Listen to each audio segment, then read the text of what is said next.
The gavel slammed down in Jefferson County Courthouse, Room 7, and Judge Edward Grayson's voice thundered over the oak-paneled walls.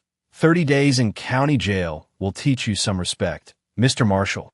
Henry Marshall, Hank, to those who'd known him decades back, stood stock still in the defendant's box, his faded plaid shirt hanging loose on a wiry frame, his gray jeans frayed at the cuffs. At 76, his white hair stuck out in tufts under a battered baseball cap he'd tucked under his arm, and his bright blue eyes held steady despite the judge's venom. The gallery flinched, a murmur rippling through, but Hank didn't blink, just gripped his cane and took the lash like he'd faced worse. Judge Grayson leaned over the bench, gold-rimmed glasses glinting, his black robe stiff with 20 years of authority. "You've got nothing to say?" he sneered, gesturing at Hank's patched elbows. Pathetic. Why wasn't this old man scared? The grandfather clock in the hallway struck 9, its deep chime rolling through the marble corridors of the Jefferson County Courthouse, Jefferson City, March 2025.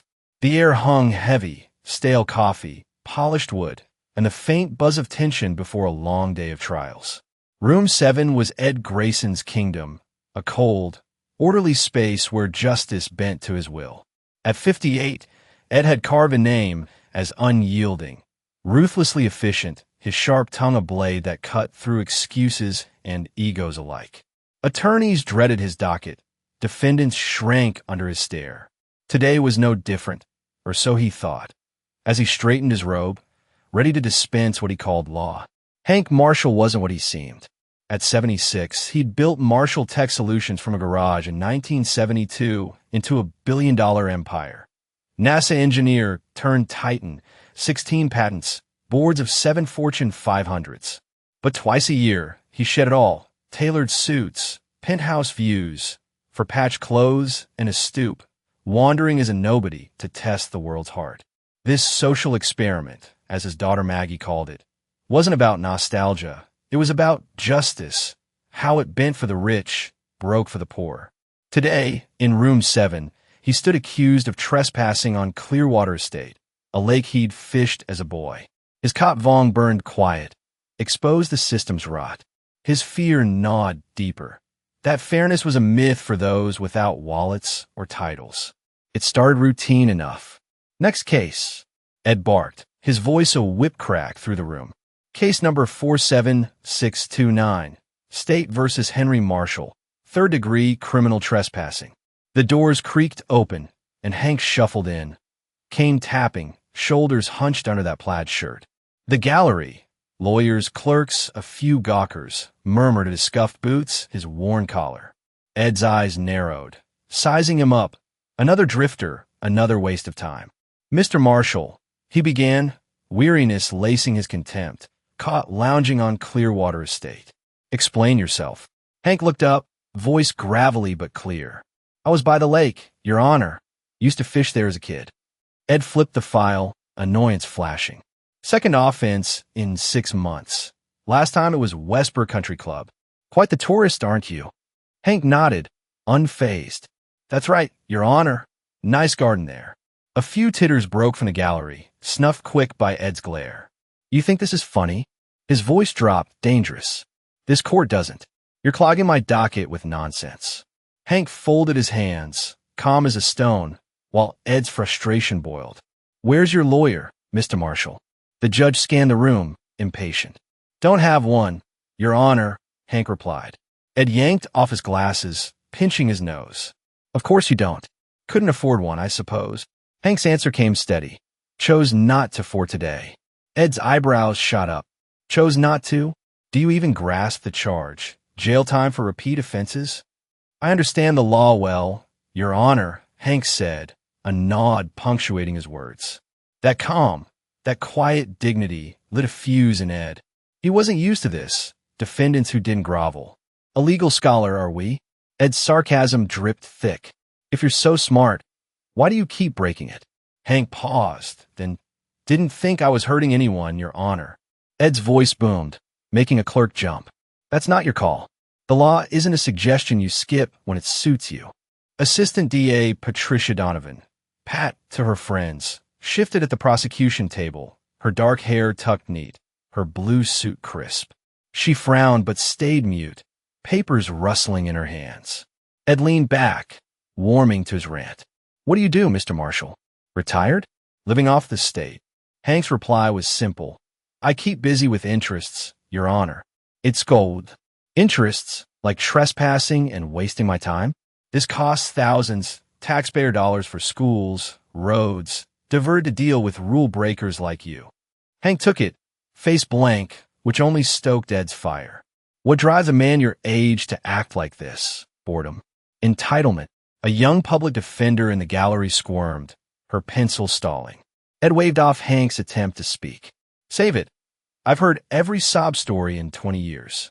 He adjusted his glasses, launching into a sermon. "When I was a kid, your generation taught us duty, respect for property.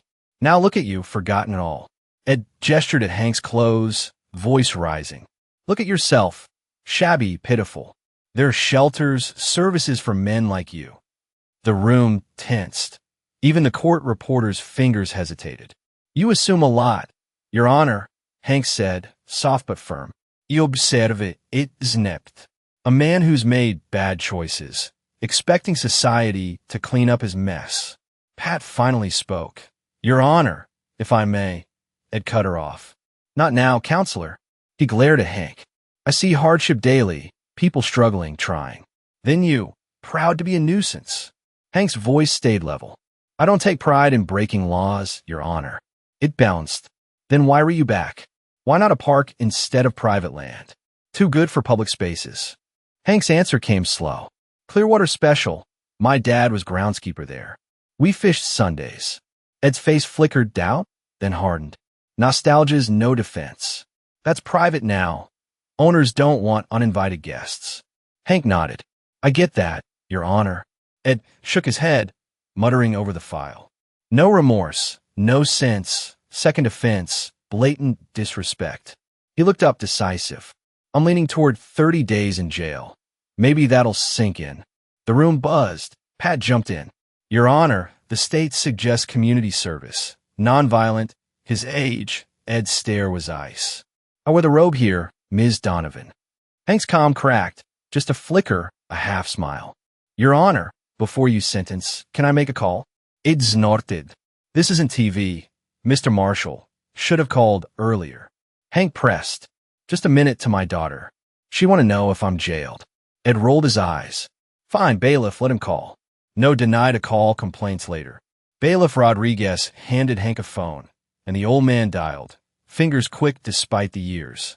The room hushed, curious. Hank spoke, clear. "It's time. Bring the documents." He handed it back, thanking Rodriguez, and faced Ed again, standing taller. It frowned, puzzled. Cryptic. What's that supposed to mean? The oak doors creaked, heels clicking on marble, but Ed pressed on. "Where were we? Oh, sentencing you for thumbing your nose at the law."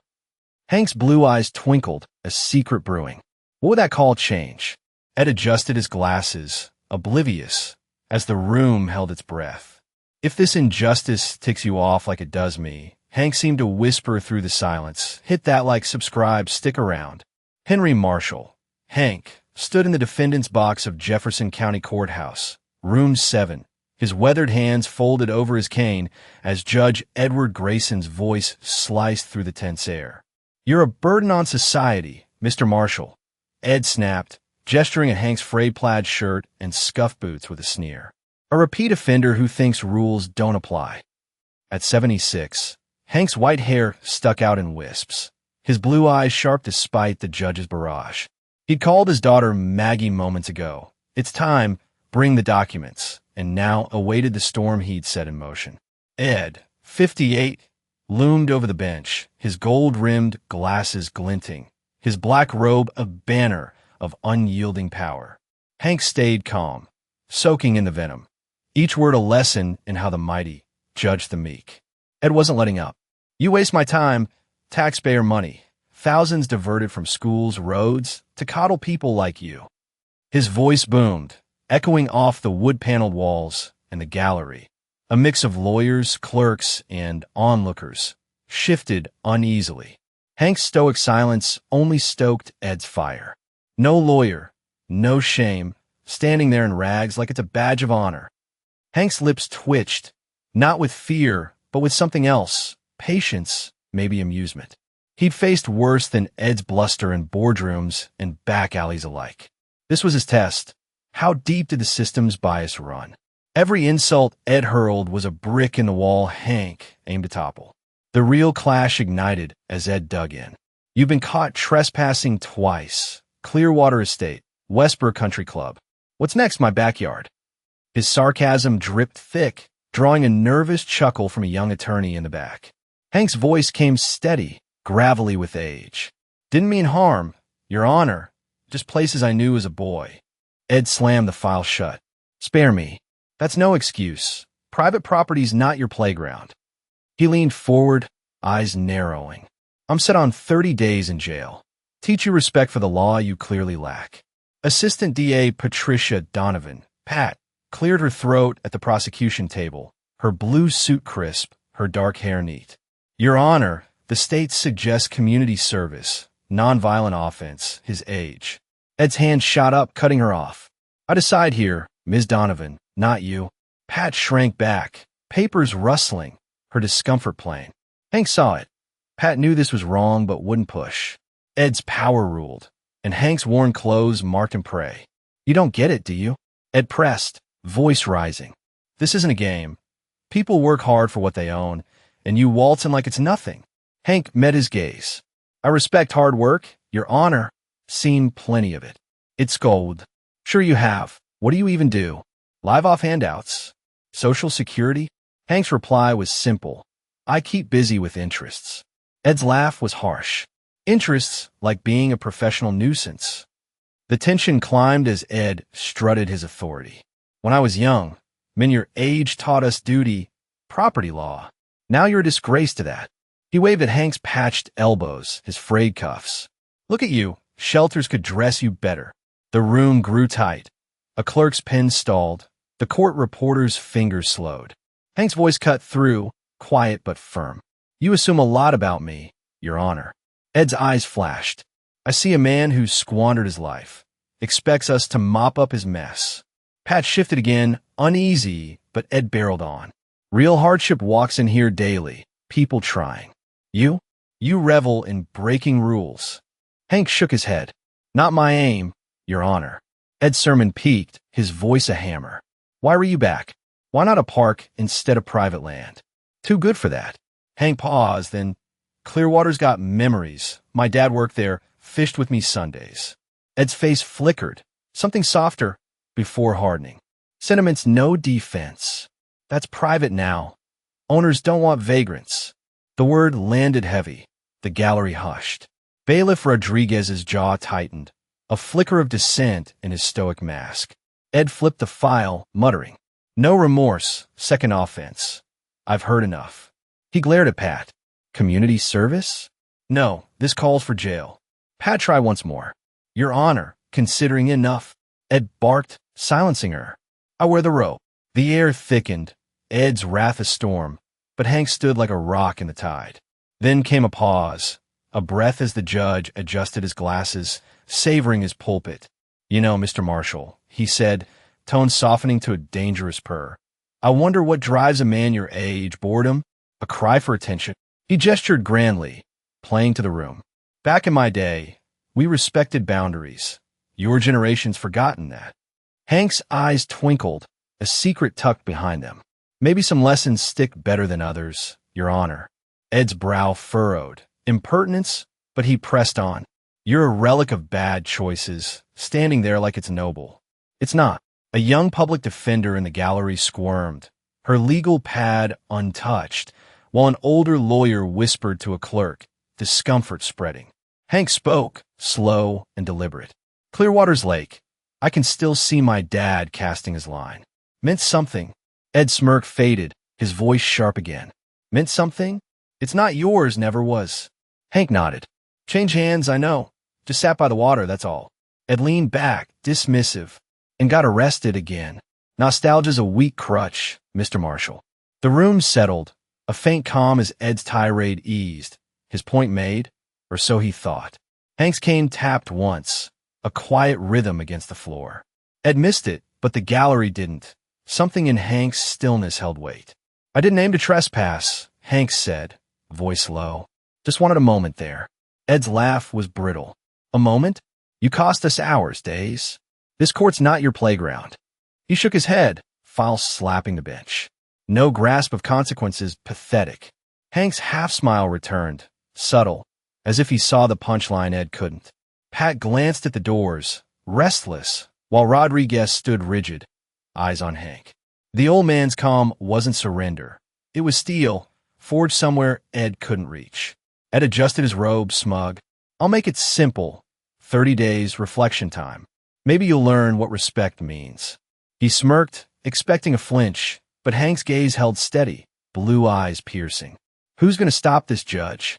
Hank seemed to ask silently, the question hanging as the oak doors loomed shut, the clock's chime fading.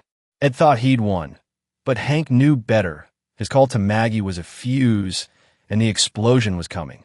Henry Marshall. Hank stood firm in the defendant's box of Jefferson County Courthouse, Room 7, his cane a quiet anchor as Judge Edward Grayson's gavel hovered, poised to seal his fate. 30 days in jail, Ed declared, his voice a hammer, his gold-rimmed glasses glinting with triumph. Then the oak doors burst open, and Margaret Marshall, Maggie, strode in, heels clicking on marble, her charcoal suit sharp, her red shoes a blaze of authority. At 45, she radiated command, dark hair pulled sleek, blue eyes matching Hank's piercing gaze. Catherine Marshall, CEO of Marshall Tech Solutions, she announced, voice cutting the silence. "I'm here for my father, Henry Marshall, whom you've been berating for 20 minutes. Ed's jaw slackened, his robe suddenly heavy as the room gasped. Hank's call had landed its blow. Maggie's entrance flipped the script. "Your Honor," she said, cool but edged, "you've assumed much about a man you don't know."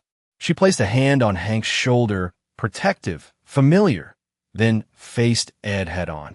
"He's not some vagrant. He founded Marshall Tech, billions in assets, a pioneer who shaped industries." Ed's face drained, his earlier venom curdling to shock. Hank, 76, straightened fully, shedding the stoop like a cloak, his plaid shirt now a badge of defiance. "Appearances deceive, Your Honor," he said, voice strong, cultured, no trace of the frail old man Ed had mocked. The gallery buzzed, clerks froze, and Bailiff Rodriguez's stoic mask cracked with a flicker of awe. Ed stammered, "Ms. Marshall, this is irregular." Hank's mind churned beneath his calm. He'd launched these experiments, twice a year, 10 years running, to peel back society's veneer to see how it treated the powerless. At 76, he'd walked away from penthouses for soup kitchens, traded boardrooms for bus stops, all to test a fear that gnawed him. Justice was a luxury, not a right. Ed's tirade, calling him a burden, a nuisance, crystallized it. This wasn't just one judge's bias. It was a system rigged against those without means. Hank's cot vong flared. He'd use his truth not just to shame Ed, but to crack that system wide open. "What'll I do with this moment?" he wondered, blue eyes steady as Maggie handed Ed the reckoning. The crisis hit as Maggie signaled an attorney, a tall man in a pinstripe suit, from her trio of legal muscle. He placed a recorder on the defense table, leather briefcase embossed with Preston and Hargreaves snapping shut. "Your Honor," Maggie said, "listen before you sentence." She pressed play, and Ed's voice filled the room. "Look at yourself, pathetic. Shelters could dress you better. Then, a burden on society. Jail'll teach you respect." Each word, sharp and cruel, echoed back, a mirror to Ed's scorn. The gallery winced. Pat Donovan's jaw tightened, her papers forgotten. Ed's hand shook, glasses slipping as he rasped. "Turn that off." Maggie didn't flinch. "This is evidence for the Judicial Conduct Committee. You've breached every code. Bias, degradation, prejudice." Ed's world tilted. I didn't know who he was," he sputtered, voice thin. Hank stepped forward, commanding now. "That's the problem. Your Honor, you saw rags and judged me worthless. What about those who can't prove you wrong?" Ed's eyes darted, seeking an out. This is a misunderstanding. Had I known, Maggie cut in ice cold. Known he was rich? Powerful? That's why we're here. To show justice shouldn't hinge on a bank account. She handed Rodriguez a document, her voice firm. Notice of intent. We're filing a formal complaint. That recording, the transcript, witness statements, it's all going in. Ed clutched the paper, hands trembling, his imperious mask shattered. You can't do this. The darkest moment sank in as Ed flailed. I've served 20 years, spotless record. This is an ambush. His voice cracked, desperation seeping through. Hank's gaze hardened. No, it's a mirror. You humiliated me because you thought I couldn't fight back. How many others got the same? Ed slumped, the bench no shield now. I enforced the law, order. You broke it. Hank's reply was steel. I broke nothing. I own Clearwater Estate. Bought it 6 months ago. No trespass, just a visit. Ed's mouth gaped, the twist gutting him. You own? Hank nodded. In Westbrook last year. Arrested on my own land. To see how your order works for the rest. The room spun for Ed. Pat rose, stunned. Your Honor, if this is true. Ed waved her off, frantic. It's a stunt. A billionaire playing poor. Hank's voice rose, resonant. A stunt? I've lived it. 2 weeks, no ID, no cash. Watch courts crush folks who can't call Maggie. He faced the gallery, blue eyes blazing. For every me, thousands suffer your gavel in silence. Ed's breath hitched, his career teetering. What do you want, my robe? My job. Maggie answered, crisp. Justice for all, not just the connected. We're done here unless you've got more. Ed's silence was deafening, his authority ash. Hank gripped his cane, the recorder's echo fading, Ed's defiance crumbling beside him. I've failed them, Hank thought, picturing every faceless defendant Ed had broken. Maggie's hand brushed his arm, steadying him, but his resolve burned. Expose Ed, yes, but fix the rot deeper still. Can this judge squirm free? He wondered, the question ablaze as the gallery held its breath, the clocks tick a distant drum. Henry Marshall, Hank, stood in the wreckage of Judge Edward Grayson's courtroom. Room 7, his cane firm against the marble as the echo of his daughter Maggie's recorder faded. At 76, his plaid shirt and frayed jeans were no disguise now, just a testament to his system unmasked. Ed slumped on the bench, his black robe a tattered shield, his gold-rimmed glasses fogged with defeat. Hank's blue eyes burned with clarity. Exposing Ed wasn't enough. Justice had to shift, not just for him, but for every soul crushed by bias. This wasn't vengeance. It was a call to rebuild. Ed's career might crumble, but Hank saw a bigger fight. Use his power to rewrite the rules, not just break the man. The plan snapped into gear fast. Maggie, 45, her charcoal suit crisp, rallied her legal team outside the Jefferson County Courthouse as Hank laid out his vision. Equal Justice Project, he said, voice steady. $50 million to start. Legal aid for the broke. Reform for courts like this. Maggie nodded, phone in hand, texting execs at Marshall Tech Solutions. We'll need press, partners, VA's a start, but broader. Hank called Ellen Harper, Ellie, a third-year law clerk who'd watched Ed's tirade. You in? He asked. Ellie, 25, her brown hair tangled, clutched her legal pad.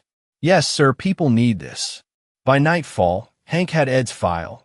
Years of buried complaints, fuel for a public reckoning. The showdown hit on the courthouse steps a week later, March 2025, cameras flashing, reporters shouting. Hank stood tall, Maggie beside him, Ed trailing like a shadow. I'm Henry Marshall, Hank began, voice carrying over the crowd. Built Marshall Tech from nothing, billions now. Twice a year, I ditch it all. Live poor, test the system. He gestured to his worn clothes. Last week, Judge Grayson saw these and called me trash. 30 days in jail for trespassing on land I own. Gasts rippled, it flinched. Maggie stepped up. That's why we're here. Equal Justice Project, $50 million to fight for the powerless. She glared at Ed. Your Honor, your words? Ed's throat bobbed, his robe gone, suit rumpled. I failed. Apologize, Mr. Marshall, everyone I've wronged. The climax surged with a twist. Hank raised a hand. Clearwater Estate? I bought it 6 months back. Westbrook, too. No trespass, just a man on his own dirt. The crowd roared. Phones up, viral clips sparking. Ed's face went ashen. You planned this? Hank shook his head. Planned to see. Your bias finished it. Maggie signaled, and Ellie handed Ed a mic. Speak, Hank said, firm. Ed's voice shook. I saw Rags, not a man, betrayed my oath. I'll step back, train, reform with you. Micro twist. Ed didn't collapse. He bent, joining Hank's cause. Maggie's eyes widened. Redemption, but Hank nodded. Good, starts now. Resolution unfolded swift and sure. 3 months later, the Marshall Fair Treatment Act passed. Statewide bias training, review boards, justice blind to wallets. Ellie led a fellowship, her timid voice now bold on TV, mentoring law students to guard the weak.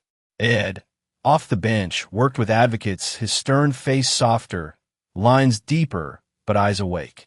Marshall Tech's terminals flashed equal justice ads, free lawyers, fair hearings, and folks like Mrs. Carter, once stranded, got their day.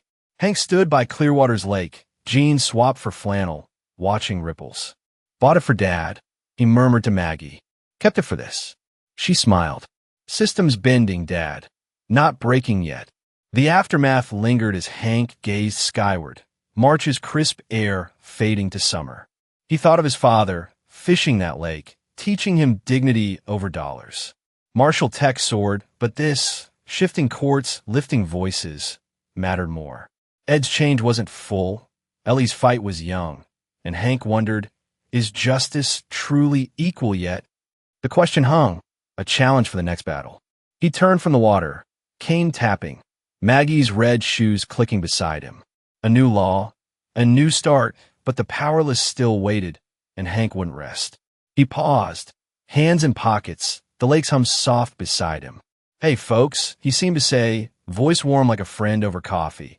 If you believe fairness shouldn't take $1 billion to win, hit that subscribe button hard. Smash that like, drop a comment. We're in this together. Stick around. Next video's coming, and we've got more stories to tell. Let's keep it rolling.